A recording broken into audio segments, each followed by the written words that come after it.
We continue now at the top of Daf Chav Chesam and Beis in Mesechet Kesuvos. This is Kesuvos Daf 28b.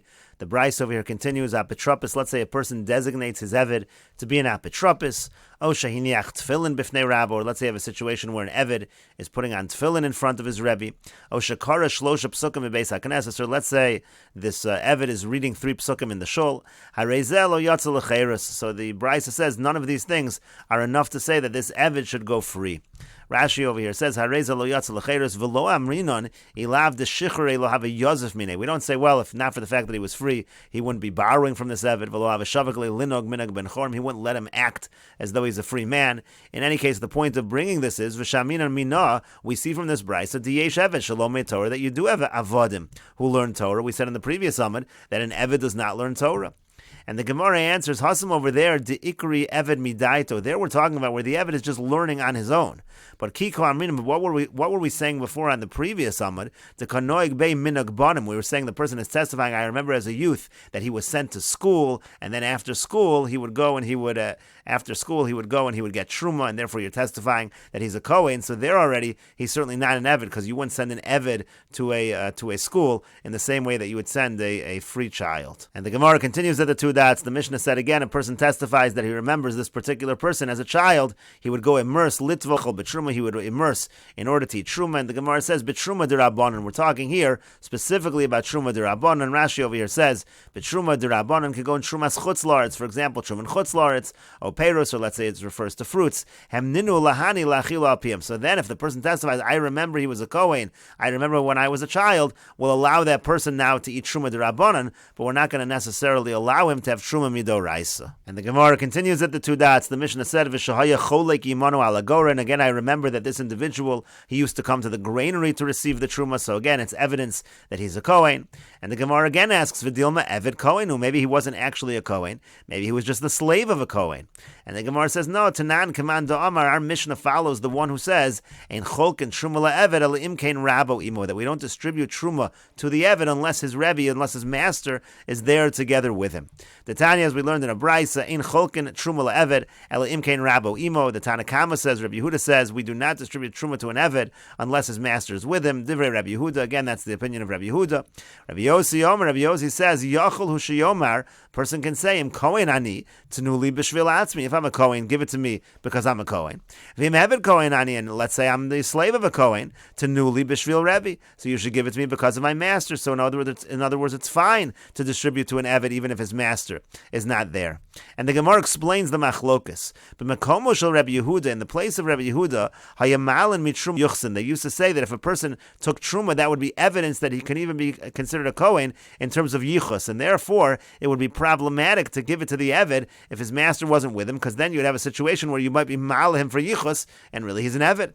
But in the place of Rabbi Yossi, this was not a problem, because lo hayu malin mitruma liyuchsin. They wouldn't take someone just because they saw them have truma. They wouldn't then assume that he's a Kohen in terms of his yichus. And the Gemara continues, Tanya, we learned in a Bryce, so Amar Rabbi Elazar Rabbi Yossi says, Miyama Elohi Adati. In all the days of my life, I never testified in court. One time I did testify.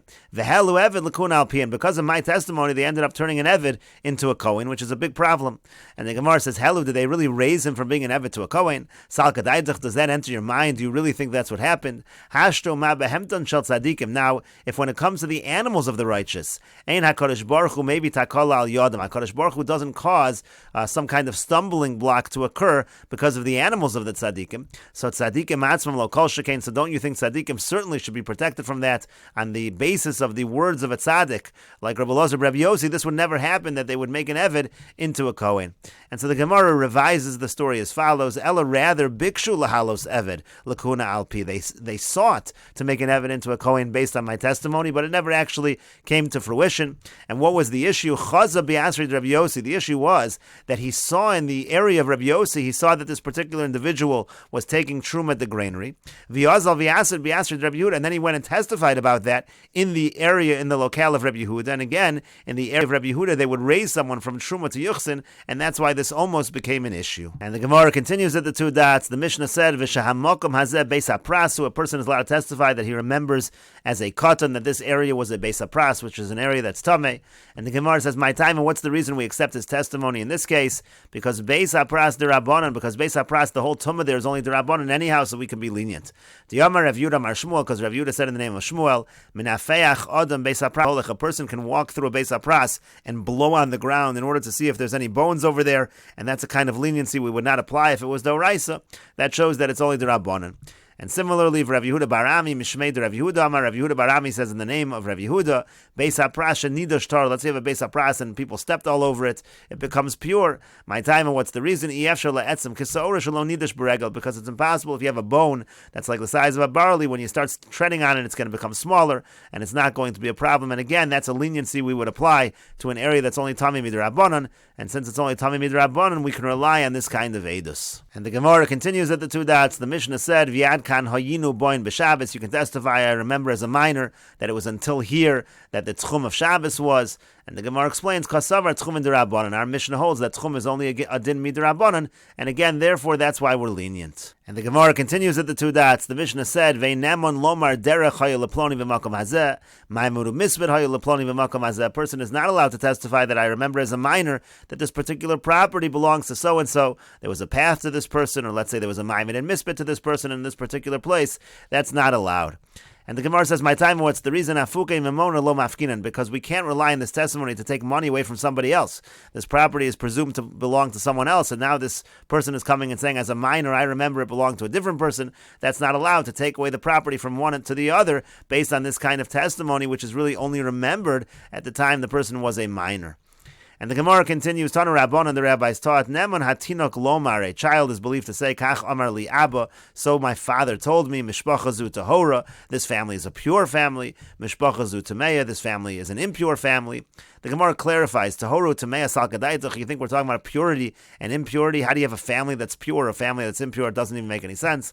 Ela Mishpacha zu kasheru, Mishpacha zu psula. Rather, the person's allowed to say, I remember that this family is qualified, or this family is disqualified in terms of the lineage. I also remember we ate at the Ketzotza, which the Gemara will explain at the bottom. I remember eating at the Ketzotza of so and so to so and so of that marriage. He's also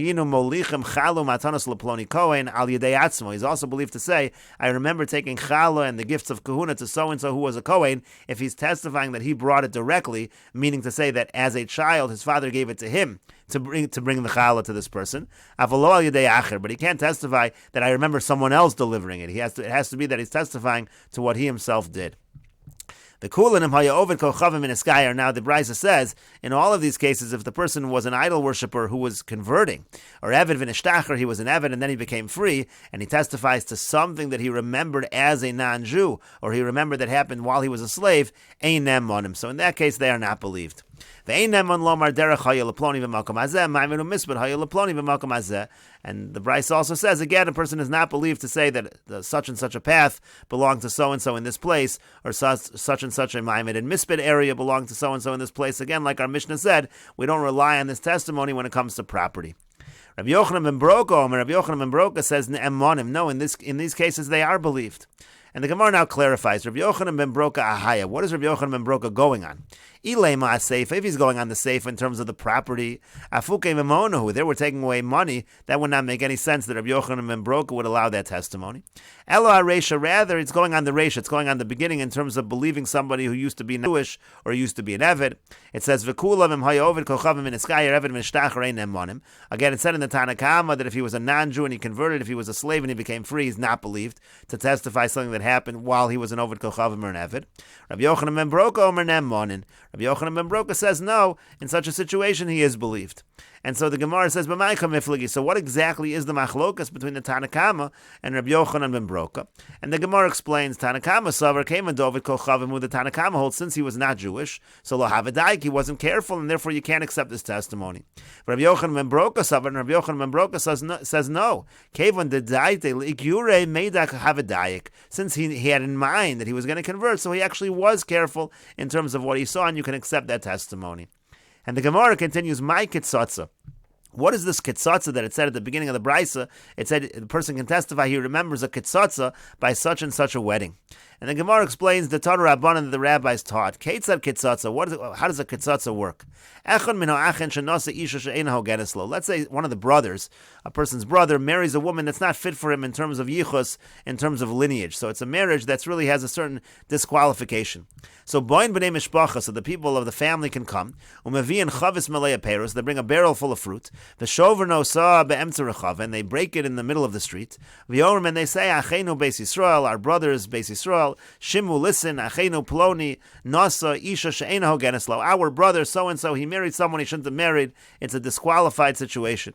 Umesiyarim manu, and we're afraid. Shema yisarev zaro bezarenu. Maybe his children will get mixed up in our children. Bo kachulachem dugma ledoros. Come and take a sample for all generations. Take a sign for yourselves. Shelo yisarev zaro bezarenu, that his children should not mix with our children.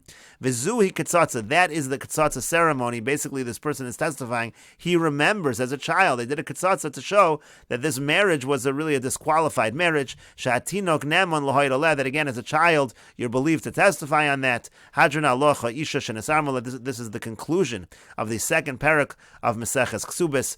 We'll continue this discussion in the next video, in the third parak on Daf Chav Tes Amud Aleph. If you're enjoying these videos and this channel, please like, share, and subscribe. And please take a look at the description box below to see how you can support this channel.